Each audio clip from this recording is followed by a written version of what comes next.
डेरा गाज़ी खान में जलसे खे खिताब कंदे पंजाब जे वॾे वज़ीर शहबाज शरीफ़ चयो त इमरान नियाज़ी मुल्तान मेट्रो में मथस करप्शन जो ॿीहर इल्ज़ाम मढ़ियो आहे। उन चयो त इमरान खान ॾींहुं राति कूड़ ॻाल्हाईंदो आहे, संदसि बिलियन टी मनसूबो बि कूड़ो साबित थी वियो। संदसि चवणो त इमरान खान कूड़ो साबित थी चुको आहे। क़ौम संदसि सज़ा बाबति तजवीज़ ॾे।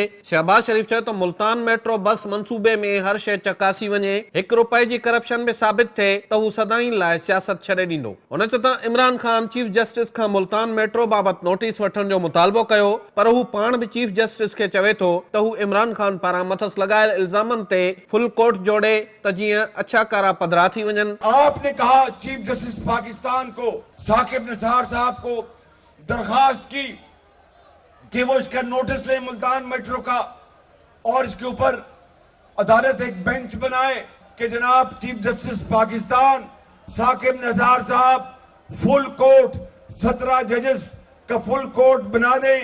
मुल्तान मेट्रो के ऊपर आप हर चीज चेक कर लें। अगर शहबाज शरीफ के खिलाफ एक धेले की करप्शन निकल आए तो मैं हमेशा के लिए सियासत छोड़ दूंगा। संदसि चवणो हो त हू ॼाणे थो त इमरान खान भॼी वेंदो। इमरान खान भागोड़ो कूड़ो आहे। पंजाब जे वॾे वज़ीर चयो त इमरान खान तौबह करे ऐं कंहिं दरगाह ते वेही अल्लाह अल्लाह करे सियासत संदसि वस खां ॿाहिरि आहे। खान साहब आप कान पकड़े, जाके किसी दरगाह में बैठे और चिल्ला काटे अल्लाह अल्लाह करे, ये सियासत आपका काम नहीं है। हुन चयो त ज़रदारी ऐं नियाज़ी गॾु थी विया आहिनि। नियाज़ी साहब चवे थो ज़रदारी खे जेको करणो आहे सो करे, हू उन जो नालो न वठंदो। जरदारी और नियाजी इकट्ठे हो गए हैं। जरदारी और नियाजी की इनकी जो जोड़ी है, इन्होंने गठजोड़ कर लिया है।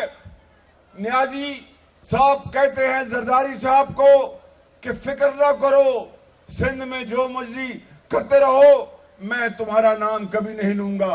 संदसि चवणो त ज़रदारी ऐं नियाज़ी जे मिलण सां खेनि ख़बर पइजी वई आहे त हू छा था चाहिनि। उन्हनि रोशनियुनि जे शहर कराची खे कचरो बणाए छॾियो ऐं केपी में पेशावर खे खंडर बणाए छॾियो आहे। शहबाज शरीफ़ चयो त हू सियासतदाननि, अदलिया, फौज ऐं पार्लियामान खे चवे थो त ख़ुदा रा हिकु थी वञो। हू सियासी मुखालफ़नि खे बि अपील थो करे त ज़हन खां कमु वरितो वञे। इल्ज़ाम मढ़ण ऐं कूड़ जे कहाणियुनि सां कंहिंखे बेवकूफ़ नथो बणाए सघिजे। क़ौम सभु कुझु ॼाणे थी। उन चयो त हुन नवाज़ शरीफ़ जी क़यादत में मनसूबा मुकमिल कया आहिनि। अॼु बिजली मौजूदु आहे। सीपैक मनसूबो हली रहियो आहे। इहो अवाम जो कर्ज़ हो जेको हुननि अदा कयो आहे। शहबाज शरीफ़ चयो त हुननि ॾींहुं राति कमु करे तरक़ियाती मनसूबा मुकमिल कया आहिनि। ईंदड़ चूंड में अवाम कारकर्दगी जे बुनियाद ते वोट ॾींदो। हुन चयो त ईंदड़ चूंडुनि में नून लीग सभिनी जो सफ़ायो करे छॾींदी। उन मौक़े ते पंजाब जे वॾे वज़ीर शहबाज शरीफ़ फोर्ट मिनरो में कैडेट कॉलेज ठाहिण जो ऐलान पिणु कयो।